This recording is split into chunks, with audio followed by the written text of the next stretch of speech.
বাংলাদেশে right now load shedding এর অন্যতম কারণ হচ্ছে বাংলাদেশে জ্বালানির যে সংকট সেটা, এবং তার মধ্যে অন্যতম জ্বালানির সংকট হচ্ছে কয়লা। অর্থাৎ বাংলাদেশের যে পরিমাণ বিদ্যুৎ কেন্দ্রগুলো আছে সেখানে ম্যাক্সিমাম অফ বিদ্যুৎ কেন্দ্রগুলো হচ্ছে কয়লা দ্বারা পরিচালিত হয়, এবং অন্য তেল গ্যাস দ্বারাও হয়তো পরিচালিত হয় বেশ কিছু বিদ্যুৎ কেন্দ্র। এখন এই যে সংকটটা দেখা দিচ্ছে, দেখেন সারা বাংলাদেশ, আবার বাংলাদেশে কিন্তু প্রচুর পরিমাণ লোড হচ্ছে। সো আপনার বাসায় দেখবেন বিদ্যুৎ 1 ঘন্টা 2 ঘন্টার জন্য নাই, আবার 1 ঘন্টা 2 ঘন্টার জন্য নাই, আসে যায় এরকম একটা কার্যক্রম কিন্তু শুরু হয়েছে। এখন এই যে একটা কার্যক্রম শুরু হয়েছে, এটার অন্যতম কারণ হচ্ছে জ্বালানি সংকটের কারণে।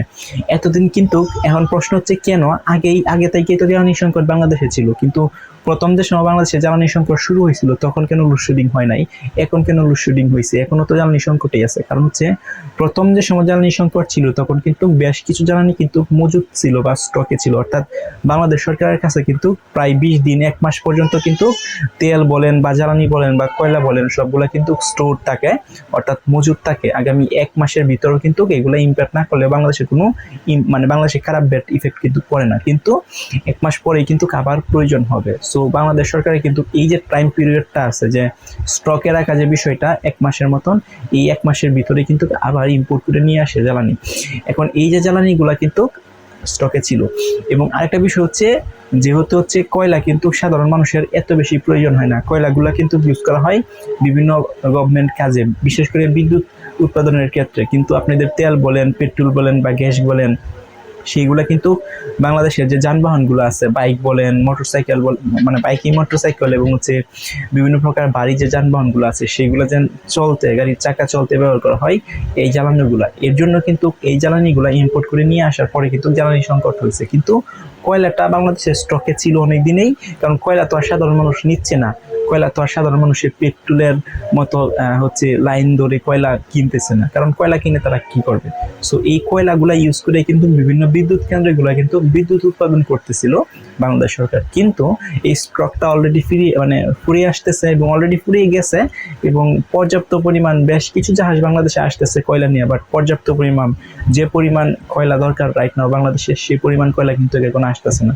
এটার কারণে কিন্তু এখন লোডশেডিংটা ইউজ অফ অ্যামাউন্ট বেড়ে গেছে। এবং এই যে লোডশেডিংটা এটা কবে লাগা শেষ হবে সেটাও কিন্তু আমরা নিশ্চিতভাবে বলতে পারি না, কারণ যুদ্ধ যতদিন পর্যন্ত সমাধান না হবে, অর্থাৎ ইরান এবং ইসরায়েল এবং হচ্ছে যুক্তরাষ্ট্রের যে যুদ্ধ অলরেডি আছে, এটা যতদিন পর্যন্ত স্বাভাবিক না হবে আমার মনে হয় না যে এই যে একটা সংকট আছে সেটা স্বাভাবিক হবে। ইভেন আরো দিন দিন খারাপ পরিস্থিতি হবে। এবং ইরান এবং যুক্তরাষ্ট্রের 2 সপ্তাহের যে যুদ্ধবিরতি ছিল এটা আবার কাল থেকে কিন্তু কার্যকর শেষ হয়ে যাবে, অর্থাৎ আবার নতুন করে ওরা যুদ্ধ শুরু করবে, কারণ 2 সপ্তাহের জন্য যুদ্ধবিরতিটা ছিল মাত্র 2 সপ্তাহের জন্য। সো এই 2 সপ্তাহ যেহেতু শেষ, তার মানে আবার যুদ্ধ লাগবে, তার মানে কি আবার হরমুজ প্রণালীতে সমস্যা হবে, আবার একটা প্রবলেম ক্রিয়েট হবে। সো আবার যদি প্রবলেম ক্রিয়েট হয়, রাইট নাও যে সিচুয়েশন চলতেছে বাংলাদেশে সেটাই কিন্তু একটা খারাপ অবস্থায় চলতেছে। সো এখন আবার যদি নতুন একটা সিচুয়েশন ঘটে তাহলে কিন্তু আরো কিছু খারাপ বাংলাদেশে হবে। শুধুমাত্র যেন বাংলাদেশে হবে বিষয়টা এরকম না, আরো অন্য দেশে কিন্তু লট অফ প্রবলেম অলরেডি হচ্ছে এবং হবেও।